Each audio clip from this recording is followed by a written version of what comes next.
The Beam is back in town. The Beams are back in town. Do, do, do. The Beams are back in town. The Beams are back in town. Do, do, do. The Beams are back in town. The Beams are back in town. Do, do, do. Ladies and gentlemen, welcome back. For the first time you have seen on this board right over here, the Beam team is lit, go. which means we have won back-to-back. We're going back to back. Back to back. Ladies Jordan, and gentlemen, 96, 97. Ladies and gentlemen, welcome back to episode 6 of the Kang Gang Pod. We are very excited. This has been a very exciting episode. We're going to have a lot of fun today. And, fellas, the Beam team won back-to-back games, beating Portland last night at home, and tonight they have beaten Utah on the road. Huge. Boys, Huge. Give me your thoughts. We'll start with the Portland game first because we had a lot of fun. Christo and I went to the game on last night, and so I wanted just to hear everybody's thoughts on how we played against Portland, and then we'll jump into Utah. So, like you said, me and RT had the privilege of going to the game. It was a very fun game. I think going into the game, we knew we were going to win. I think everyone knew, not just like me and RT being confident. I think It was a must-win game. it was. I think we were treating it like a must-win as well, and Yeah. you could just feel the energy. Like we needed that win. We just needed to get one on the board, and then I feel like we would be rolling from there. So let's break it down. So to the stats. we won that game 111-98. So first half, it was a slow first half. Me and RT were watching this game, and I'm like, we were seeing the other scores pop up in the arena, and we're like, everyone's already, the third quarter's starting already, and we were still in the second quarter. And the reason the reason why it was so slow, sorry for fumbling over my words, but the reason why we were playing so slow and the reason why it took forever is because there was 30 foul calls in that first half, resulting in 34 combined free throws for both Portland and Sacramento. So In the first half? Wow. God, Yeah. no wonder you were stumbling and bumbling in those words. You were mind blown. I was like, mind blown. It's actually crazy because I remember I was telling you in the game, I was like, dude, this is taking forever. And honestly, I don't hate it because that's what DeMar DeRozan brings to our team. Like, he is getting to the foul line so often, and it's just so great to see. But Yeah. With how good we're shooting free throws, we should want to get to the line as much as possible. yeah, You know, honestly, so- it's I like a slower pace, but we do have glimpses of playing fast as well, so it's always good to see. Right. So it was a very, like I was saying before, it was a very slow first half. But the third quarter, the Sacramento Kings closed that third quarter on a 29-13 run. So we were rolling. That's amazing. Third Yeah. quarter has been our killer, too. I know. Normally, like in the past, yeah. Like That's when we lose games. That's when things get out of hand. So, yeah, that's great to see. Yeah, it Let's was go. awesome to Let's see do it. that we went on that massive run. And at one point, we were up 26 points. So that biggest lead of the season so far. And then, so yeah, it was an interesting game in the first half. But man, seeing the boys like go on that massive run in the third quarter, we knew we were going to win at the very beginning of the game. But when the third quarter started, that's when the boys really kicked it into gear. Yeah, you can just tell they played with a sense of urgency. You know, they played like it was a must-win game. Going down 0-3 would be terrible start to the season. Kevin Huerter has been back. I mean, these last 2 wins, it's the Kevin Huerter show. So that's encouraging to see. But you could tell he started that Portland game with a different mindset. They all did, but Kevin Huerter especially started that Portland game with a different mindset. There's something about when Kevin Huerter is playing well, like going back to like the playoff run, he was our X factor. Like when Kevin Huerter was hitting threes, like we were a very difficult team to beat. Right. And now we're finally showing glimpses of that because he's just another guy to spread the floor. Like you have to look at his track record. Like when you see Kevin Huerter, if you're playing defense and you see Kevin Huerter on the 3-point line, you got to step up. That just opens up the floor for De'Aaron. Keegan's out there shooting threes. So like when Kevin is hitting, we're a better basketball team. He's the X factor for our team. We have so many weapons, right? Everyone knows about DeRozan, Sabonis, Fox, and Murray, but when Kevin's on, that's the last person in our starting five that the other team is game planning for, right? So if he's making shots, if he's aggressive, if you need to worry about him on defense, that's just opening up more driving lanes for our other stars.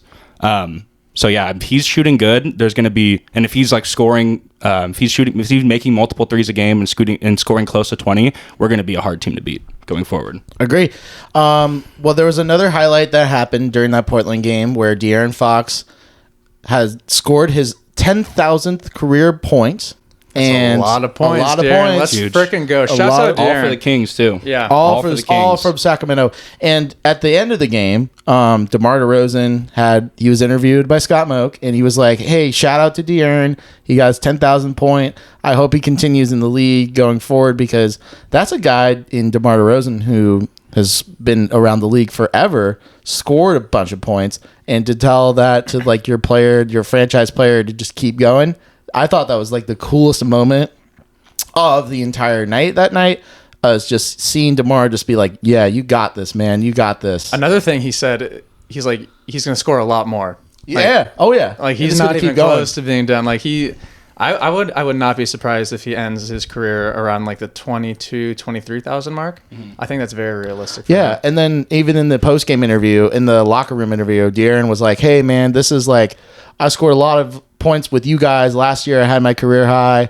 Kevin, Keegan, Malik, you all make it so easy for me to basically distribute and make me score and all that stuff, and just open lanes, open with spacing." And so again, it's a testament to just how well constructed the roster is, because De'Aaron, when he has players that are able to shoot and create spacing, it's going to create lanes for him to get into the rim pressure, allow him to get to the line, get him to be aggressive, and it just makes it so much easier versus basically a couple years ago where he had to deal with clogged lanes and all that stuff. So just playing with those guys alone gives him that confidence just to put in the rack and just get buckets the way he wants to. Yeah, Fox is such a great unselfish star to be the focal point of your team. Like when he said after last game against Portland, when he was player of the game, he was saying, they're asking him, just talking about, his accomplishment. He was just saying, when I'm playing with guys like DeMar and Sabonis and Keegan on the court, it just makes his job so much easier. So the fact that he can have an achievement like that, score 10,000 points, but still his mindset is like, hey, I wouldn't have done this without great teammates around me,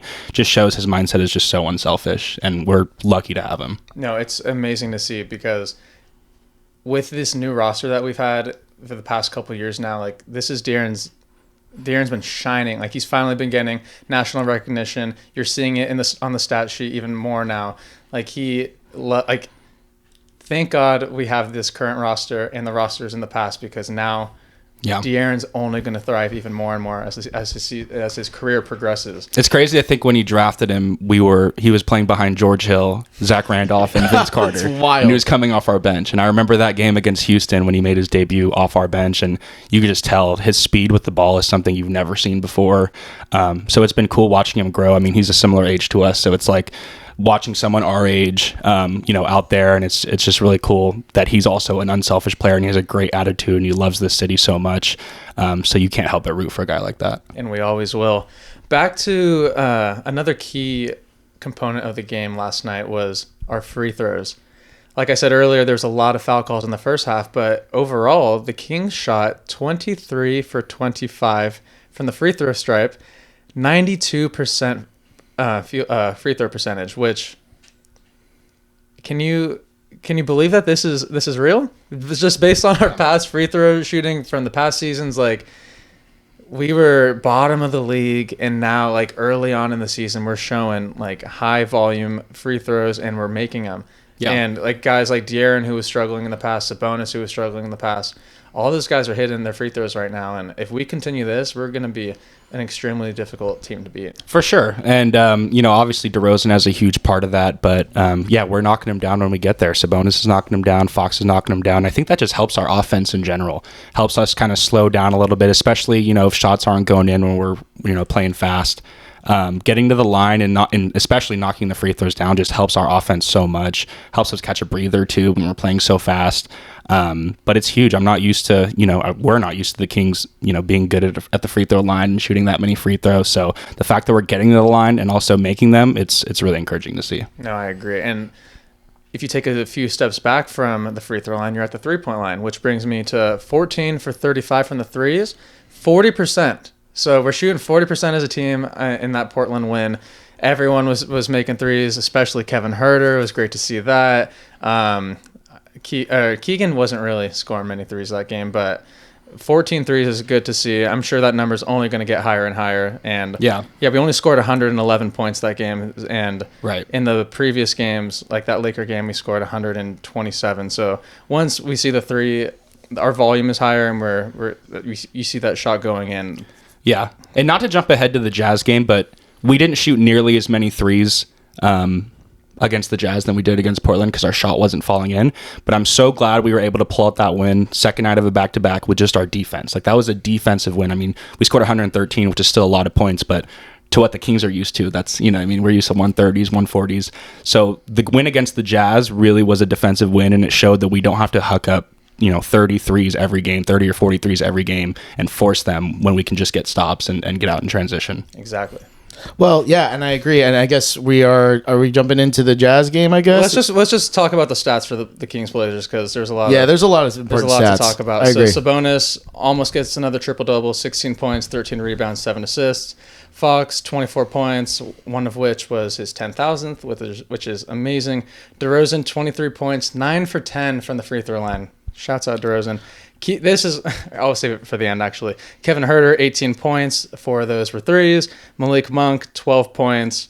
Keegan Murray, 6 points, 8 rebounds. And the only stat I wrote down for the Blazers, the only one that mattered in my eyes, was that Chris Murray outscored his twin with 7 points. That's wild. Chris texted him after the game. Oh, I know. He's in the family group chat just roasting Keegan. I bet you the whole family was roasting Keegan about it. Oh yeah, because Keegan's been getting shine his whole career so far, and this is Chris's.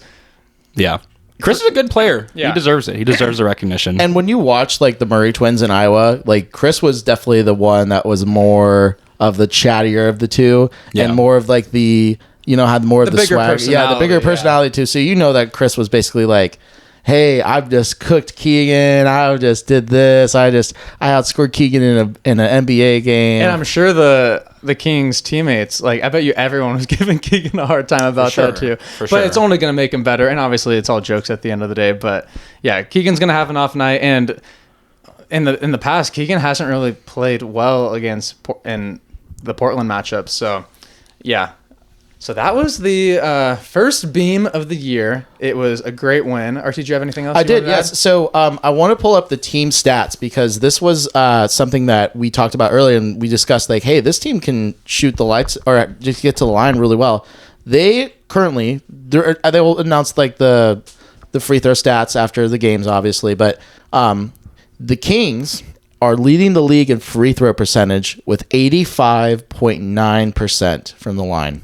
Thank you for adding that. I did not know that. Wow. So 24 so off 28 attempts, 24 are in, which makes it an 85%. That's insane. Yeah. See, if we keep that up, that's where we were lacking so bad last season. Because last year we were last. Yeah, and now it's like, last. And we're first through 3 games, which is like, it's amazing. So we just have to keep that up.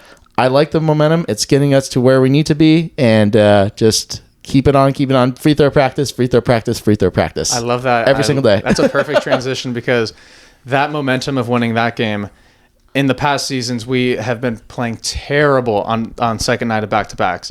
This second night of back-to-backs, we fly to Utah, we play the Jazz, and boys, the game just ended. We just finished watching it together. We're on a little winning streak right now. We're on a 2-game winning streak right now. Yeah, so we're excited. Let's obviously go. The boys are about to go on a 4-game road trip right now, but to start the first game with a win on a second night of back-to-back, that's definitely something to celebrate. For sure. Road trips build team chemistry as well. And I think as much as those first 2 losses hurt, it's good to get them out of the way. And if anything, it's going to make your team even closer when you're on the road, when the whole crowd's against you, and all you have are your brothers. So it's going to be fun to see how they do on this road trip. Yeah, speaking on those, like the 2 first games, we lost by a combined 6 points. Yeah. And then the first game we won by 13, and this game we won by 17. So when we're winning, we're winning, and when we're losing, we're it's going to the wire. So and we've also watched you tonight. We play really well against Utah. So in the Mike Brown era, we are officially 7-1 against Utah. Right, but they all have been good games. Like Utah plays well against us as well. It was close games John too. Collins turns into want to talk freaking. about the past games really quick? John Collins turns into Karl Malone against us every time. It's crazy. So I remember let's talk about this one first. Obviously, when the Jazz came to Sacramento, Keegan Murray, 12 3-pointers. So Keegan, obviously, it's impossible to lose that game. And then in Utah, I remember De'Aaron, he hit a game winner, and then I think there was like 0.6 or 0.5 seconds left. They throw it to Laurie. He makes it, but it doesn't count. So there's been some really good games. They always show up when they play in Sacramento for some reason. And then Monk had that dunk on Chris Dunn. Yeah. Screamed in his face. And so I always love a Kings versus Jazz matchup. And I then always get excited. there was also the Kevin Huerter game winner too against Utah, where Fox missed a bucket. They transitioned. They made quick outlets. Huerter for the lead. Butter. Boom. The crowd explodes. Oh, that was the game where the sound barrier almost cracked the sound everyone's barrier, televisions in Sacramento. I remember that. That was the sound barrier game. Yeah, that was the sound barrier game. And I was like, oh my gosh, this Kings crowd just goes nuts. But let's be real. We've been going nuts for years. So I think that was, correct me if I'm wrong, but I believe when Kevin hit that shot, there was like a 6.1 earthquake in the Sacramento area. I guess. I think so. I think I remember. On the Richter scale, yeah. My car alarm went off when that happened. I had to shelter in place after you made that. Yeah, Bambi fell off the couch. Bambi hopped off the couch on that one. I love a Kings versus Jazz matchup, and I believe maybe Danny Ainge has something to do with it. You know, he used to play in Sacramento when we first arrived in the town. Maybe he just wants to. Maybe he's chirping. Maybe he's chirping there's on the something. side. I'm curious what there is between these two teams. Except for tonight, we blew them out. But in the past, there's always so many highlights to talk about. Wasn't Utah like our first playoff series was against Utah in Sacramento in the Sacramento area? Man, I think it was. Is this a trivia question? I did not study for this. I did not study for this either. We'll fact check it later. We'll fact check it later, but I think I'm done guessing. Correct me if I'm wrong. This guy knew this. So if anybody in the comments knows who was the first playoff series in Sacramento era let us know. I believe it's Utah, but we'll check after the episode. He gets this, I swear we're gonna have to drug test the guy because he's getting his Sacramento Kings knowledge is through the roof. We need as of late. Yeah. My God. He's on a roll. Either that or he's just studying at night. I wonder what he's doing. I think he knows that we're going to be always quizzing him with Kings trivia, so he's always staying locked in. He's just ready. But we'll always see. locked in. Ever since the Deuce and Mo show. I know. It sparked. His mind is like a King's Quizlet. His mind is like a chat GPT of King's answers. Hey, the whole season and the whole length of this Kang Gang pod journey that we're gonna go on, we're gonna get you to mess up one of these days. One day. We're gonna stump him. All right, boys, back to the game. So we beat the Jazz 113-96. We are up 12 at the end of the first quarter. Great start. We lead at the half 61-52. Let's talk about the first half, boys. What did you see? We were rebounding very well. We were locked in on defense. Our deflections were through the roof. Mike Brown is just loving the film session after, watching this game. And we just came with this. It seems like we just right away, we took it personal this game. Our tenacity, our passion on defense it was apparent through, like our shots weren't going in necessarily right away. But you could just tell our rebounding. We were rebounding more aggressively. I remember Keegan getting some boards, and he was like ferociously grabbing them. So it was like a different kind of energy today. The thing that stuck out to me the most was Keon Ellis's defense. Yeah, 2 steals, so many deflections. I think when people are seeing Keon like going all in on defense, it just the whole team. I think we ended the first half with 5 steals. It was amazing. Yeah. Keon and Malik were the first players off our bench. Yeah. Which I love to see. And then it seems, our defense was good before Keon got in, but when Keon gets in, I feel like everyone just takes another sense of pride, knowing like he's going to bring it. I have to bring it too. You know what I mean? And I think another thing, like he had that DNP. He barely played in the first game. He played against Portland, but didn't really shine as much as we're used to seeing him. This game, I think he knew this was his game to shine, and he really did. Absolutely. Another thing you said was you felt like the Kings made this personal. For sure. I'm curious if it's like a leadership thing, like having DeMar DeRozan on your team who's been in the league for 16 years. Maybe he's talking to the team beforehand, like, hey, I know this team is 0-3 going into tonight. Let's make it 0-4. he like having those type of guys on your team to just lock in the whole team. Like I think that also makes a big difference as well. Yeah. RT, what did you see? I saw that Domas was being aggressive in the first half. 17 points in the first half, was basically playing bully ball inside the paint. He had a big three in the second quarter before the half ended, and you could just see that Domas, again, our theme has been has been Domi for sure. Domi 3-pointers. Domi 3 Domi pointers. everything. Triple doubles. Yeah, Domi everything. Well, mainly Domi aggressiveness is like the Domi word I would say. aggressiveness. Because from last year, I felt like Domas was good, but He was very passive. he was very passive. Yeah, he was basically just focusing on getting assists, and that's totally fine. But I think this year you see there's an uptick in his scoring where he's had 20-plus games, 20-point games. The one he didn't have was against Portland on Monday, but every other big game that he's had at least 20-plus points, 3 to start the season. So you could tell that he really, really is aggressive to start the beginning, and he wants to set the tone for the entire team because the offense does run through Domas. He basically is the guy that basically will set up everything for this offense. Yeah, and Deuce said it in postgame. These are games that you have to win against, the Jazz aren't projected to be too good in our conference. I know it's the second night of a back-to-back, but these are wins that you should be taking care of. And you look on the schedule and you say these are very winnable games. So we took care of business, and DeMar looked amazing as always.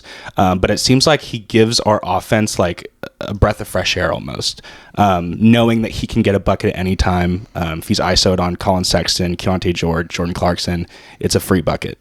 And it seems like it just gives our other guys just the ability to breathe a little bit, the ability to just be like, okay, it's not all relying on me to score or me to shoot a three-pointer. As good as Kevin Huerter was, it's like, when DeRozan's on the court that you have an opportunity to score the ball, and also, no matter what. Yeah, and also piggybacking on what you said from what Deuce was mentioning in the postgame, he was saying good teams win these type of games. Yeah. And like last season, for example, I think there was 12 or 13 games we lost against very bad teams. Yeah, we've seen it so many times as Kings fans. We're able to beat the good teams, and then we lose to the Brooklyn Nets or the Charlotte Hornets or something like that, and just kills our season.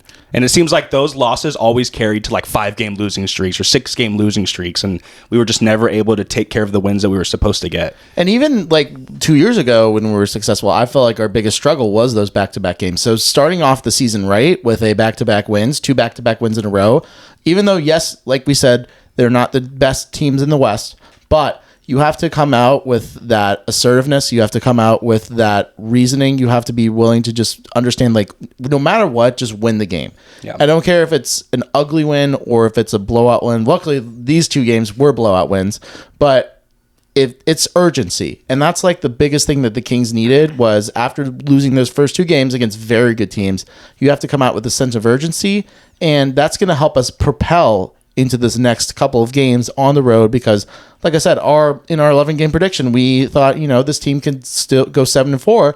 It's still very doable. You said 8-3. Yeah. In 83.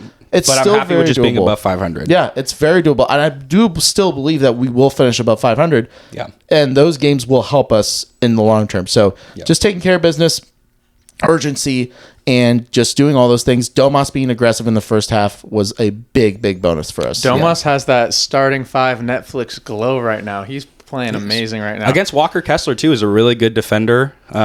He played really well. And that's a statement win. The second night of a back-to-back, winning by that much on a Utah Jazz team who I think is better than Portland. That's a statement win, the second night of a back-to-back. No, I agree.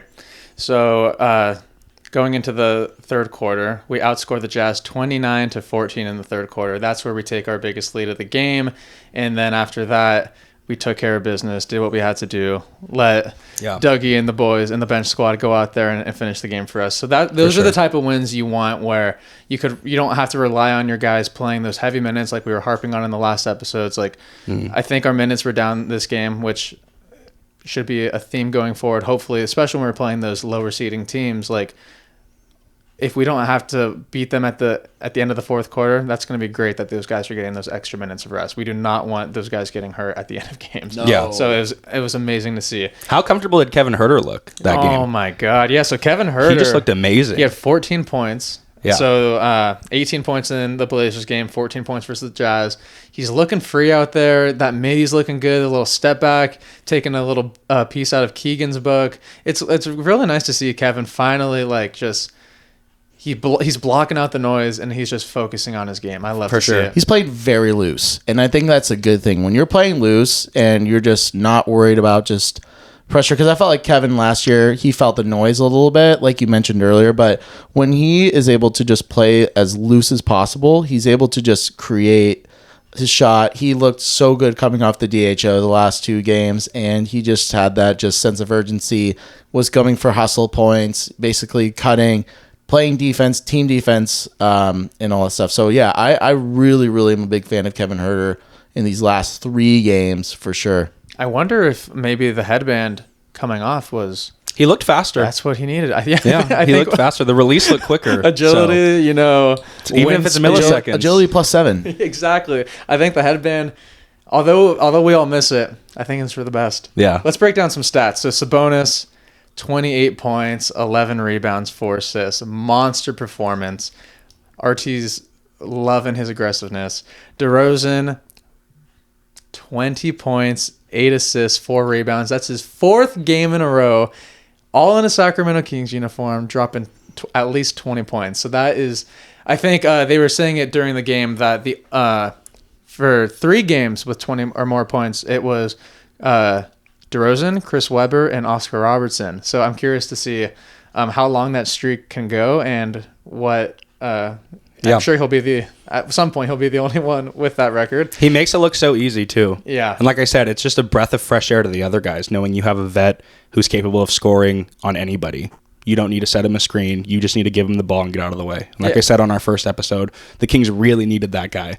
Not only just to help with leads and to help, beat teams, but to relieve the pressure off everyone else, right? Knowing like, okay, I missed this last possession. If I'm, De'Aaron Fox or I'm Keegan Murray, it's like, oh, I missed this 3 this last possession. We need to get a flow in our offense. Let's give it to DeMar, knowing he can either get to the line or score a mid-range basket. How many times in the 4th quarter did we talk to each other like, we've never had a player like this? Never. That you give him the just ball, rise up against you give anybody. him the ball. He doesn't matter who's guarding him. He does his couple pump fakes. He'll shoot over anyone, and you know what's going in. It's just so amazing to He's see. a playmaker, man. He is. He had 8 assists tonight.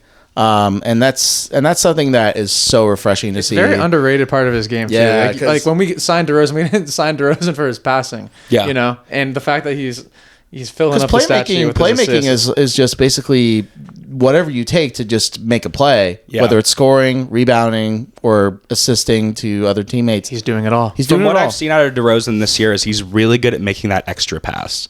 Like he's good at shooting the ball to the corner to Huerter or Keegan. Not necessarily, passing off the dribble, which he can, but he's so good at just swinging the ball to the corner to a wide open shooter. Thank God for DeRozan. Yeah. Moving on, Keegan Murray, 14 points. De'Aaron Fox, 19 points, 6 assists, 5 rebounds. Like we said earlier, Kevin Huerter with 14 points. And I'm saving this for the last because this means a lot to me. Keon Ellis, 5 points, 3 blocks, 2 steals. That's amazing. Welcome back to Ellis Island, baby. Deepog Chain? Yeah, I mean, we turned off the game before they announced it. We didn't check our social media, so it has to be him. It has to Gotta be him. It's gotta be him. Gotta be him. He changed the game. Been him. Other key takeaways. We had 9 steals, 9 blocks. We forced 17 turnovers. I believe we only had 11. And we scored 58 points in the paint. Yeah. So that bully ball aggressiveness from Sabonis. Bully ball. Yeah. It was a great win. It was such a great win. It was very refreshing to see the boys coming in, taking care of business on the road on a second night of back-to-back. Yeah. The boys are streaking. The boys are streaking. And I said that after the first game, after the loss against Minnesota. We shouldn't have to score 130 or 140 or 150 points to win a game. We held the Jazz to 96 points on their court on the second night of a back-to-back. That's a huge statement. That's a huge statement for our defense, and that's a huge plus going forward. And we kept the Blazers under 100 too. So yeah. When we're winning, we're playing really good. We're rolling. So that was the 2 games, 2 wins, first back-to-back of the season. The energy just and they feels get the different. 2 wins. It feels different since the feeling Laker good. loss. I'm feeling so good right now. And the We're best 500, news- clean slate. And the best news is the Kings don't play until Friday, so they get that extra day of rest. Yeah, this is our longest rest of the season so far, and I think our next game is Friday against Atlanta. Atlanta. Yeah. DeMar, just load up Fortnite, stay in your hotel room, take an ice bath, relax, just chill. Don't do anything. We need you. We need you all season. Maybe add Johnny on Fortnite. Yeah. Actually. Me, you, and Sabonis can run trios. Yeah, that'd be fun. I'm down. Yeah, you guys. Let me know Full tomorrow. squad. Full squad. Can you please stream that on Twitch for me? For I sure. love to do De'Aaron that. games. I think he's more of a Call of Duty guy. He's a Call of for Duty sure. guy. But Yeah. Sabonis can get on zero build for sure. Oh, yeah. I think Sabonis with the purple spaz. Okay. Nasty, Okay. nasty. We just need him to rest. Exactly. That's the boys moral need to of the story. rest. Boys need to Prepare rest. for Atlanta, and let's take care of business, boys. Amen. Hey, great 2 wins. Great 2 wins. Let's go. Let's go. Let's go. Hey, 48 more to go. 48 more. 48 We're still more to getting go. 50. We're getting 50. We're getting boys. 50. We're getting 50. Drop in the comments if you want to see the Kings win 50 games. If you think they're going to win more, let us know. If you think they're going to win less, let us know. But us three, we're shooting. We're striving for the 50. We believe hard. If you're saying 48 more to go. 60, you're crazy, but I love you. So I'm not saying no to 60. And last you're but just a little crazy. Yes, and certainly last but certainly not least, we are on the road to 100 subscribers on YouTube. Yes. We are very close to hitting 300 followers on Instagram. It is we are at 297 of this recording.